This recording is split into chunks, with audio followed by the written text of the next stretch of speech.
the right video. Brodie Smith took the disc golf scene by storm when he hit the incredible 70-foot Scoober putt. And if you're watching this video, I'm hoping you all want to do similar things. So today I'm going to be teaching you on how to Scoober putt effectively. First thing we have to focus on is how exactly do you grip a Scoober. Now, I like to describe it, it's exactly the same as a forehand stacked grip. If you don't know what it is, it's just like this. Now, the only difference that I like is to bring your other two fingers out and put them on the outside of the rim of the disc and continue that pressure on both sides. So you really have a good grip on the disc and it's not coming out of your hands at all. So that's the grip I preferred, and I know this is the grip that Brodie Smith uses, at least in Ultimate.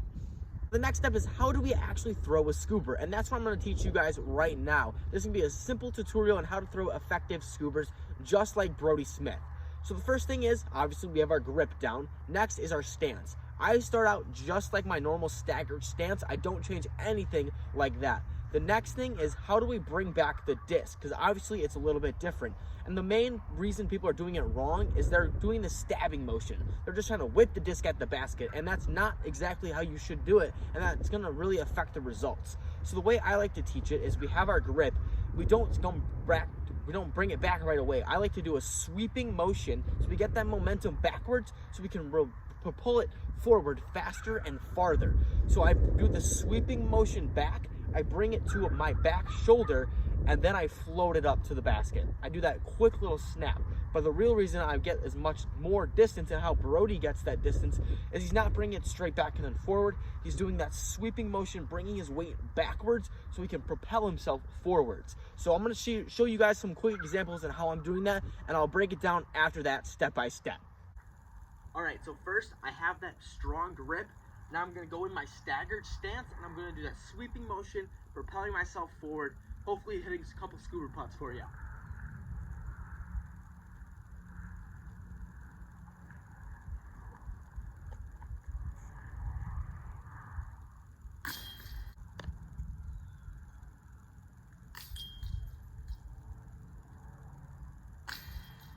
One thing you really have to make sure you're doing is you're throwing the disc high.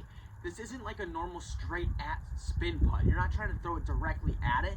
You want to make sure you're giving the disc some height to get that full flight and dropping down. Because really the reason you are Scoober putting is you don't want to have a long comebacker or there's a death putt and you really don't want to go past the basket. So you want the disc to nice and float and drop down. So you really want to make sure you're throwing from your shoulder up into the air, getting that full flight and then just dropping down.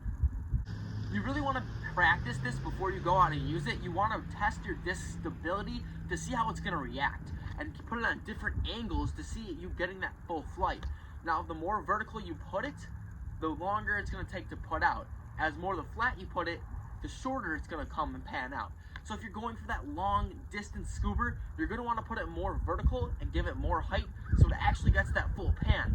When if you're shorter and you're kind of going over something, or you really don't want to go past it, you can put out a little bit less angle, a little bit more horizontal, and kind of stab at it to where it comes out quick. So really practice with your disc and the stability of the disc to see that full flight, how it's reacting to you, and you can really test it out so in different situations you know how to throw it to get different results. So now I'm going to show you how if I throw it more vertical, it's different than if I throw it more horizontal.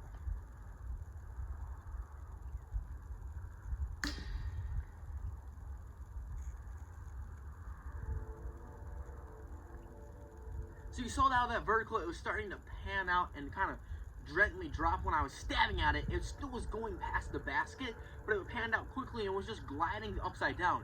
And you really don't want that. You want that slow panning glide dropping down, because that's the reason you're throwing a Scoober in the first place.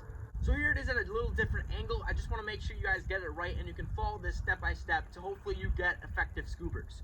So like I said, I got my staggered stance, I got my stacked forehand grip. Now I'm going to bring my weight back while I'm scooping the disc up to my back shoulder. So just like this.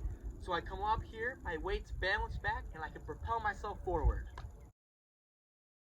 I just want to run through the steps one more time to ensure you guys know how to do it correctly. So first thing, we got the stacked forehand grip with your second pair of fingers pushing against the outer rim of the disc. Got a nice tight grip. Next, we got that stagger stance, feet shoulder width apart, just like you would normally putt. Then We have our swooping motion backwards, loading back our hips to get all our momentum backwards, bringing the disc to our back shoulder so we can propel the disc forward, pushing our weight forward, pushing the disc forward, snapping our wrist at the end. Really emphasize that snap to get long distance.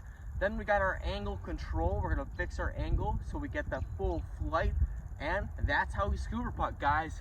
Let me know if you're hitting scuba putts back on the course. I know that I've been loving this shot ever since Brodie Smith really reintroduced the throw to the sport. But other than that, guys, if you want more tutorials and you want to learn how to do other things, make sure to drop a like on this video, subscribe if you haven't already, and as always, guys, make sure to keep throwing.